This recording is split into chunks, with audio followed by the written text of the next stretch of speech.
अस्सलाम वालेकुम, मैं हूं इजाज शरीफ और आप देख रहे हैं क्यों न्यूज। अजीब तमाशा है, नवाज शरीफ की वतन वापसी के बारे में हर रोज कोई नया बयान आ जाता है। सेनेटर इसहाक डार की वापसी के बाद अब नवाज शरीफ की वापसी का जो है वो सर जोड़ के जो बैठे हुए हैं और कोशिश कर रहे हैं। तो लेकिन पहले हिफाजती जमानत कराई जाएगी, अदालत में पेश होंगे और जमानत या जेल जाने का फैसला अदालत की सवाबदीद होगा, वगैरह वगैरह। ये सब चीजें जो हैं ये नोट हो रही हैं। इन तमाम बातों के बावजूद मुस्लिम लीग नून के कायद जो हैं वो मियां नवाज शरीफ की वतन वापसी मुमकिन नहीं है। खबरों के मुताबिक इनकी वापसी का तरीकाकार तय हो गया है और सीगा राज में रखा जा रहा है। वफाकी वजीर दाखिला राना सनाउल्लाह ने के बकौल जो उनका कहना है कि नवाज शरीफ ने आइंदा इंतखाबी मुहिम की क़ियादत करने की हामी भी भर ली है, लेकिन पाकिस्तान आने का फिलहाल उनका इरादा नहीं है। ये क्योंकि आपको पहले मैंने बताया कि वो सीगा राज में रखा जा रहा है कि वो अचानक किसी भी वक्त उनको लेके आया जा सकता है। तो जब से मुस्लिम लीग नून को पंजाब के ज़िमनी इलेक्शन में शिकस्त हुई है तो मियां नवाज शरीफ खासे फिक्रमंद हैं, जिसका इजहार वो लंदन के वो वहां पे जो अजलास हो रहे हैं उनमें कर चुके हैं। वो दरअसल तहरीके इंसाफ के चेयरमैन जो हैं हमारे इमरान खान के बयानिए ने मुल्क के अवाम को मनी लॉन्ड्रिंग और लूट खसूट करने वालों के खिलाफ बेदार कर दिया है। पंजाब में जो कभी मुस्लिम लीग नून का गढ़ समझा जाता था, ज़िमनी इलेक्शन में शिकस्त से शरीफ खानदान को बड़ा धचका लगा है। हमजा शहबाज की हुकूमत के खात्मे से मुस्लिम लीग, काफ और तहरीके इंसाफ की मखलूत हुकूमत ने सूबे की भागदौड़ संभाल ली है। पीडीएम को खास तौर पर मुस्लिम लीग को अब समझ नहीं आ रही कि अपने खोए हुए वोट बैंक को कैसे बहाल करें। इमरान खान को कहने को कुछ ना हो तो कम से कम जो लूटा हुआ पैसा जो है उसके बारे में उन्होंने कौम को उजागर करके खड़ा कर दिया है। नवाज शरीफ और शहबाज शरीफ कुछ भी कह लें, नए मुकदमात की वापसी ने इनकी साख को न काबिल तलाफी नुकसान पहुंचाया है। साबिक वजीर आज़म इमरान खान भी अजीब हैं। इन्हें शरीफ खानदान और जरदारी की मुबैना करप्शन के अलावा और कोई बात सोचते ही नहीं। और अगर देखा जाए तो नवाज शरीफ की वतन वापसी में कोई रुकावट नहीं होनी चाहिए। इसहाक डार मुकदमात के बावजूद वापस आ सकते हैं तो मुस्लिम लीग नून के कायद वापस क्यों नहीं आ सकते। चंद रोज पहले हमारे जो हैं सिपा सलार का बयान नजर से गुजरा, जिसमें उन्होंने कहा अदारों के खिलाफ बयानात देने वालों के खिलाफ कार्रवाई का जो अंदिया क्या है मुमकिन है। नवाज शरीफ इन्हीं वजूहात की बिना पर अपनी वापसी में ताखीर कर रहे हैं। चले मान लिया नवाज शरीफ इंतखाबात से कबल वापस आ जाते हैं, वो इंतखाबी जलसों में अपनी तकारीर से अवाम के बदले हुए जहनों को किस तरह बदलेंगे। मान लिया कि इमरान खान से लोगों को जो तवक्कुआत थी वो उन पर पूरा नहीं उतरे। सियासत में दो मखसूस खानदानों की इजारादारी का खात्मा करने का क्रेडिट तो इन्हें ही जाता है, वरना तो इक्तदार में दो खानदानों की बारियां लगी हुई थी।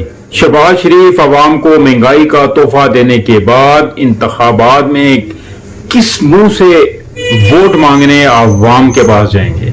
इंतखाबात के इनकाद में ताखीर की बड़ी वजह यही है। पीपल्स पार्टी के कायद आसिफ अली जरदारी ने शरीफ खानदान से माजी का हिसाब चुकाने के लिए शहबाज शरीफ को वजारत जुमा देकर कहीं का नहीं छोड़ा।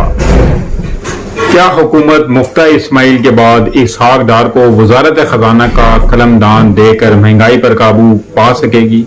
IMF से वक्ती तौर पर डॉलर मिलने से माशी हालात बेहतर नहीं हो सकते। भला हुकूमत से कोई पूछे, खान के दौर में मुल्की बरामदात में इजाफा हो रहा था, جب سے پی ڈی ایم کی حکومت نے اقتدار سنبھالا ہے برآمدات کا جنازہ نکل گیا ہے۔ برآمدات ہوں گی تو ایسا نہیں جس کی برآمدات کا حجم ہم جیسا ہو۔ حکومت معاشی حالات پر قابو نہیں پا سکتی کہ سیلابوں نے آ گھیرا ہے۔ حالیہ سیلابوں کی تباہی کے بعد لوگوں کی بحالی میں کئی سال لگیں گے۔ خیرات ہم کب تک مانگتے رہیں گے؟ اب تو خیرات کے پیسے دینے والوں نے بھی منہ موڑ لیا ہے۔ در حقیقت موجودہ حکومت کو سب سے زیادہ نقصان جس چیز نے پہنچایا ہے کے خلاف کرپشن کے مقدمات تھے۔ نیب مقدمات کی واپسی کے بعد کوئی ملک ہم پر اعتبار کرنے کو تیار نہیں۔ آئی ایم ایف نے کڑی شرائط کے بعد پیسے دیے ہیں۔ عوام کے لیے آنے والا وقت اور زیادہ مشکل دکھائی دے رہا ہے۔ اقتدار میں آنے کے بعد حکومت کو پہلے قدم کے طور پر غیر ضروری اخراجات کو کم کرنا چاہیے تھا۔ نگران حکومت اقتدار میں آتی ہے تو پہلے اقدام کے طور پر وہ کابینہ کا جم کرنے رکھنے کے ساتھ غیر ضروری اخراجات کو کم کرتی ہے۔ تعجب ہے میاں شہباز شریف کی حکومت نے نہ تو ملکی برآمدات کی طرف توجہ دینے کی کوشش کی اور نہ ہی حکومتی اخراجات میں کمی لانے کی طرف توجہ دی۔ وفاقی وزیر خزانہ اسحاق ڈار نے یو ٹرن لیا۔ فرماتے ہیں 3 سال کے گند کو 6 ماہ میں وہ کیسے صاف کر سکتے ہیں؟ سبحان اللہ۔ سوال ہے کہ کیا عمران خان کے دور میں ملک کی معیشت حالت یہی تھی؟ عوام کو اسی طرح کی مہنگائی کا سامنا تھا؟ پیٹرولیم مصنوعات کی قیمتوں میں اسی طرح اضافہ ہو رہا تھا؟ سیاستدان جانے سچ بولنے سے کیوں گریزاں ہوتے ہیں؟ ہم یہ تو نہیں کہتے کہ عمران خان کے دور میں عوام کے لیے دودھ اور شہد کی نہریں بہہ رہی تھی جو اب بند ہو گئی ہیں۔ کم از کم غریب عوام کو اس طرح کی مہنگائی کا تو سامنا نہیں تھا۔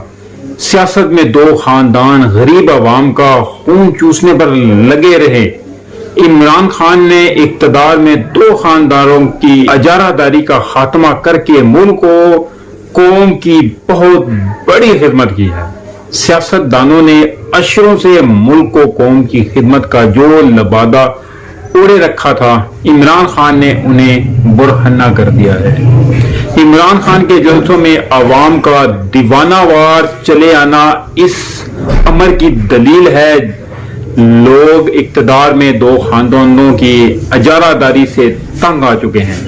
سوال یہ ہے کہ میاں نواز شریف کی وطن واپسی سے مسلم لیگ نون پنجاب میں اپنا کھویا ہوا ووٹ بینک بحال کر سکے گی؟ نواز شریف وطن واپس آ بھی جاتے ہیں جس کی فی الحال کوئی امید دکھائی نہیں دے رہی۔ وہ کس بیانیے کی بنیاد پر عوام سے ووٹ مانگیں گے کہ اپنے انہوں نے نیب کے کیسز ختم کروا دیے ہیں، اپنے نواز شریف اور زرداری اتحاد ہو گیا ہے، اس بنا پہ ووٹ مانگیں گے؟ کس بنا پہ؟ لیکن ان لوگوں کو اس چیز سے کوئی غرض نہیں ہے۔ ابھی حالیہ جو مریم نواز کے اور مختلف لیڈران کے بیانات سنے تو وہ ابھی بھی اپنے پاؤں پہ پانی پڑنے نہیں دے رہے ہیں۔ اس کے ساتھ ہی مجھے اجازت دیجیے، ملتے ہیں اگلے ویلوگ میں، تب تک کے لیے اپنا خیال رکھیے گا، اور کائنڈلی جس دوست نے ابھی تک میرا چینل سبسکرائب نہیں کیا وہ چینل کو سبسکرائب ضرور کر لے، بیل آئیکن کا بٹن میں ضرور